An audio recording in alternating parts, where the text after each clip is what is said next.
Circle of Life, een compositie waar we alle verschillende dynamieken van ons instrument kunnen bovenhalen, want we gaan van heel zacht, dubbele piano, naar dubbele forte, dus naar enorm sterk. En een mooie afwisseling ook van links en rechts.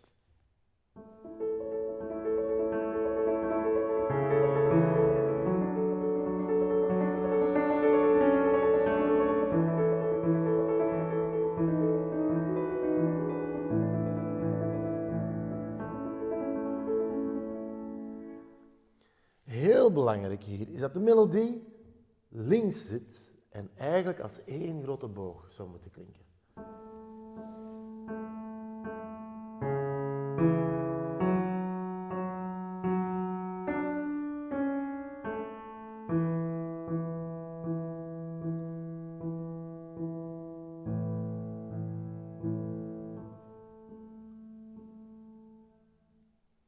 Heel belangrijk is dat de rechterhand kabbelend en vloeiend is.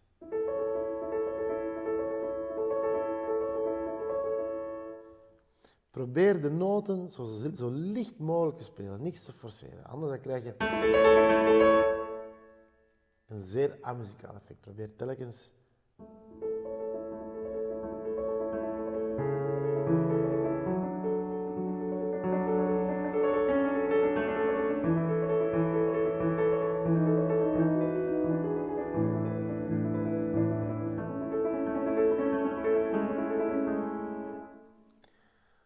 om onze noten en onze positie van onze handen snel te leren, want we willen zo weinig mogelijk tijd verliezen daarmee, kunnen we de patronen ontdekken die in de compositie vervat zitten. Namelijk, in de eerste maat hebben we telkens het akkoord van la groot en dat blijft 3 tellen liggen.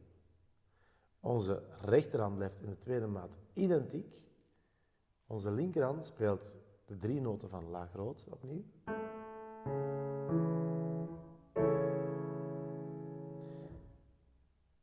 En wat is dan de bedoeling? De oefening is dat we eigenlijk de 2 maten als een akkoord spelen. Eerste maat.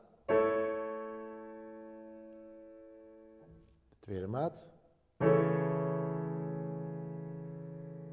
De derde maat.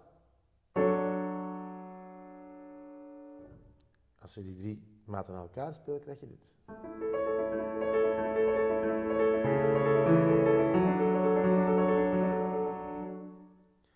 In maat 4 hebben we de moeilijkheid dat de re op de eerste tel herhaald wordt in de linker en de rechterhand. Kijk maar. Als pianist hebben we vaak angst, want dan denken we, ja, maar die re moet toch blijven liggen. Nee, die re moet wel blijven liggen in onze muzikale gedachtegang, maar in praktijk herhalen we die noot uiteraard. Als we onze pedaal daaronder zetten, dan blijft dat mooi vloeien.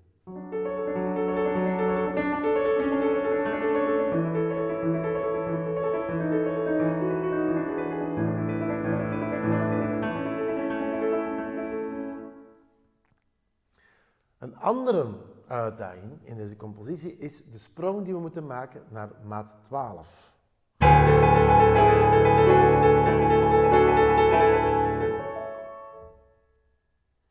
Hoe bereiden we nu zo een sprong voor?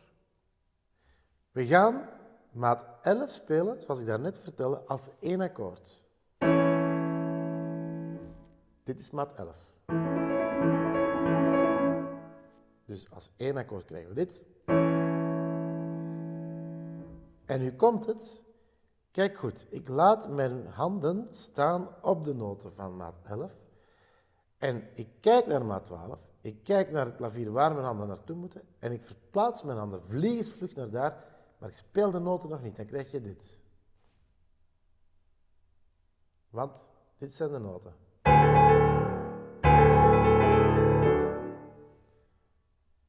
Opnieuw.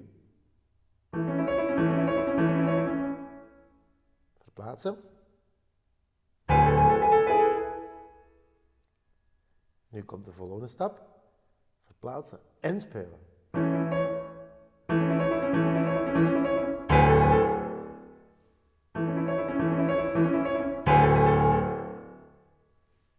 komt de regel van 5. Als we dat kunnen doen 5 keer, zonder een fout te spelen, dan zit het in ons systeem.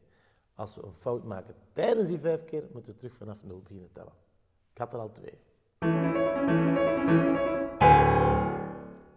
3. 4. En geloof mij, ik heb meer regelmatig voor dat ik terug naar 0 moet gaan, omdat ik een fout heb gespeeld, dan dat het nu 5 keer lukt. Ik heb eigenlijk gewoon chance gehad.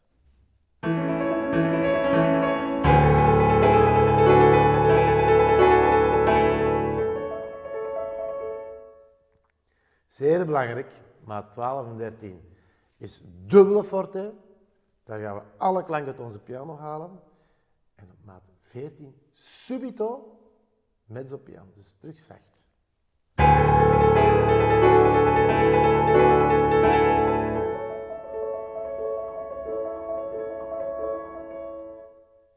Zeer mooi effect is dat.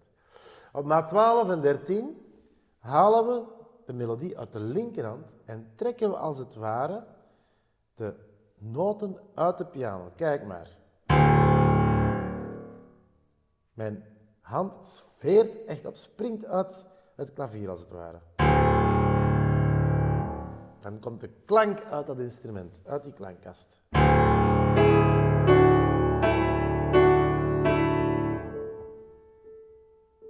Volgende maat weer heel zacht.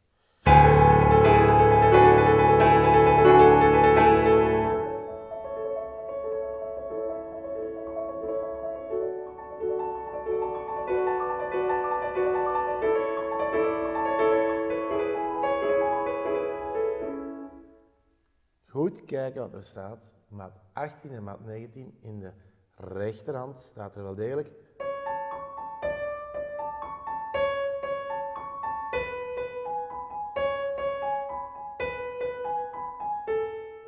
Vandaar het portato-teken op de laatste 16e telkens van die sextool, want dat geeft een nieuwe verborgen melodie.